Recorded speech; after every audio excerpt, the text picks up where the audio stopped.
Hi dears, അപ്പോൾ ഇനി ഞാൻ വന്നിരിക്കുന്ന നല്ലൊരു നാടൻ ചായ പലഹാരത്തിൻ്റെ റെസിപ്പി ആയിട്ടാണ്. പഴയ കാലത്തെ ചായക്കടകളിൽ ഈ സുഗിയനും ബോണ്ടയൊക്കെ പോലെ തന്നെ വളരെ ഫേമസ് ആയിട്ട് എല്ലാവരും വാങ്ങിച്ചുകൊണ്ടിരുന്ന ഒരു സ്നാക്കായിരുന്നു അലവാങ്ക്. ഇന്ന് മിക്ക ചായക്കടകളിലൊന്നും ഇത് കാണാനൊന്നുമില്ല. അപ്പോൾ നമ്മുടെ വീട്ടിലെ മുതിർന്നവർക്കൊക്കെ അറിയുന്ന റെസിപ്പി തന്നെയായിരിക്കും. എന്നാൽ അറിയാത്ത ആരെങ്കിലും ഉണ്ടെങ്കിൽ അവർക്ക് വേണ്ടി ഒന്ന് ഷെയർ ചെയ്യാമെന്ന് വിചാരിച്ചു. കാരണം അത് അത്രയധികം ടേസ്റ്റിയാണ്. വളരെ സിമ്പിളായിട്ട് നമുക്ക് തയ്യാറാക്കി എടുക്കുകയും ചെയ്യാം. അപ്പോൾ ഇതെങ്ങനെയാണ് വേഗം തന്നെ ഉണ്ടാക്കിയെടുക്കുന്നതെന്ന് നോക്കാം. ഇതിന് വേണ്ടിയിട്ട് ഒരു ബൗളിനകത്തോട്ടേക്ക് ആദ്യമേ തന്നെ ഞാൻ ചേർത്ത് കൊടുക്കുന്നത് കുറച്ച് സവാള അരിഞ്ഞതാണ്. അപ്പോൾ ഞാനൊരു ചെറിയ സവാള മാത്രമേ എടുത്തിട്ടുള്ളൂ. അത്യാവശ്യം കനം കുറഞ്ഞിട്ടൊന്ന് അരിഞ്ഞെടുക്കാൻ വേണ്ടിയിട്ട് നോക്കുക. അതുപോലെ തന്നെ ഒരു ചെറിയ കഷ്ണം ഇഞ്ചി ഒന്ന് കട്ട് ചെയ്തെടുത്തിട്ടുള്ളതാണ്. നിങ്ങൾക്ക് വേണമെങ്കിൽ ചതച്ചിട്ട് ചേർത്ത് കൊടുക്കാം. പിന്നെ പച്ചമുളക് 3-4 ഒക്കെ ഉപയോഗിക്കാം. ഞാനിപ്പോൾ ഒന്ന് മാത്രമേ ഉപയോഗിച്ചിട്ടുള്ളൂ. കുഞ്ഞിനൊക്കെ കൊടുക്കാനുള്ളത് കൊണ്ടാണ് എരിവ് കുറച്ചിട്ടുള്ളത്. അത് നിങ്ങളുടെ ഇഷ്ടത്തിനനുസരിച്ചിട്ടൊന്ന് അഡ്ജസ്റ്റ് ചെയ്യുക. പിന്നെ നമുക്ക് ആവശ്യമായിട്ടുള്ള കറിവേപ്പിലയാണ്. അതുപോലെ കറിവേപ്പില 2-3 തണ്ടൊക്കെ ഉപയോഗിക്കാം. എൻ്റെ കയ്യിൽ കുറവായതുകൊണ്ടാണ് ഞാൻ ജസ്റ്റ് കുറച്ച് ചേർത്തിട്ടുള്ളത്. പിന്നെ ഇതിലെ പ്രധാന ചേരുവ എന്ന് പറയുന്നത് തേങ്ങാ കൊത്താണ്. അത് 2-3 ടേബിൾ സ്പൂൺ ചേർക്കുക. ഈ ഒരു സാധനം എന്തായാലും ഒഴിവാക്കരുത്, കാരണം ഇതാണ് ഇതിന് ഏറ്റവും ടേസ്റ്റ് കൊടുക്കുന്നത്. അപ്പോൾ അത് 2-3 ടേബിൾ സ്പൂൺ ചേർത്ത് കൊടുക്കുക. പിന്നെ ഗോതമ്പ് പൊടിയുടെ അളവ് എന്ന് പറയുന്നത് നിങ്ങളൊന്ന് ചേർത്ത് കൊടുത്തിട്ട് ജസ്റ്റ് ഒന്ന് മിക്സ് ചെയ്തിട്ട് നോക്കുക. അപ്പോൾ അതിനനുസരിച്ച് ഇപ്പോൾ ഒരു 3-4 ടേബിൾ സ്പൂണാണ് ഞാനൊന്ന് ആഡ് ചെയ്തിട്ടുള്ളത്. അപ്പോൾ കൈ വെച്ചിട്ട് ആദ്യം നന്നായിട്ടൊന്ന് കുഴച്ചെടുത്ത് നോക്കുക.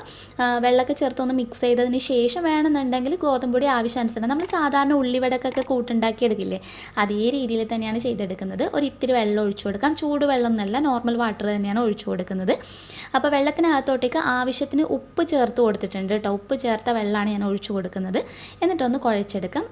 ഒത്തിരി അങ്ങ് ലൂസായിട്ട് നമ്മൾ കുഴച്ചെടുക്കരുത്. അതുപോലെ തന്നെ വളരെ ഡ്രൈ ആയിട്ടും റെഡിയാക്കി എടുക്കരുത്. കയ്യിൽ ഏകദേശം കണ്ടില്ലേ, ഒന്ന് ഒട്ടിപ്പിടിക്കുന്ന ഒരു പാകത്തിന് തന്നെയാണ് ഈ ഒരു സ്നാക്കിന് വേണ്ടിയിട്ട് നമ്മൾ തയ്യാറാക്കിയെടുക്കുന്നത്.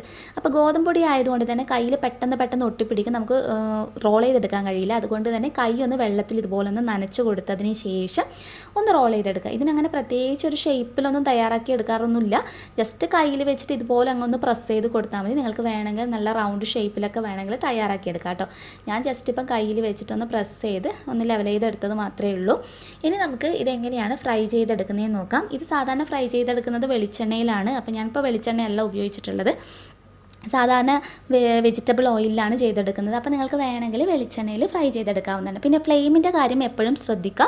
ഒരു ലോ ടു മീഡിയം ഫ്ലെയിമിലിട്ടിട്ട് വേണം നമ്മളിത് തയ്യാറാക്കി എടുക്കാൻ വേണ്ടിയിട്ട്. കാരണം നമ്മൾ ഹൈ ഫ്ലെയിമിലിട്ട് ചെയ്ത് കഴിഞ്ഞാൽ ഗോതമ്പ് പൊടിയാണ് പെട്ടെന്ന് ഒരു കറുപ്പ് കളറടിക്കും, കരിഞ്ഞു പോയിട്ട് പിന്നെ ഒട്ടും തന്നെ ടേസ്റ്റ് ഉണ്ടാവില്ല. അപ്പോൾ ലോ ടു മീഡിയം ഫ്ലെയിമിലിട്ട് തയ്യാറാക്കിയെടുക്കാം.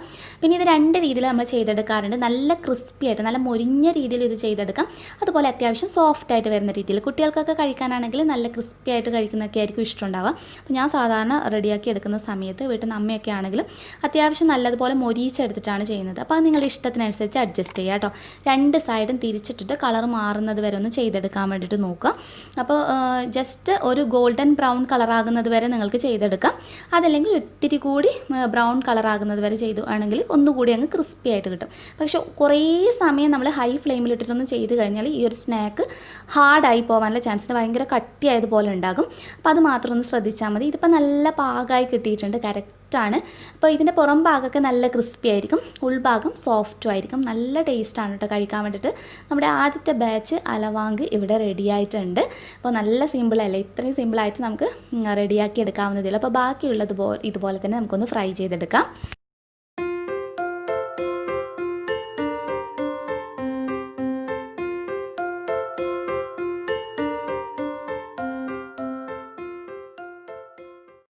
അപ്പോൾ മുഴുവൻ ഞാനൊന്ന് ഫ്രൈ ചെയ്തെടുത്തിട്ടുണ്ട്. അപ്പോൾ നമ്മുടെ നല്ല ടേസ്റ്റി ആയിട്ടുള്ള അലവാങ്ക് ഇവിടെ റെഡി ആയിട്ടുണ്ട്. ഇതിൻ്റെ പുറം ഭാഗമൊക്കെ നല്ല ക്രിസ്പിയും അതുപോലെ ഉൾഭാഗം നല്ല സോഫ്റ്റ് ആയിട്ടിരിക്കുന്ന ഒരു സ്നാക്കാണ്. നല്ല സിമ്പിളായിട്ട് ഇതുപോലെ നിങ്ങൾക്ക് റെഡിയാക്കി എടുക്കാം.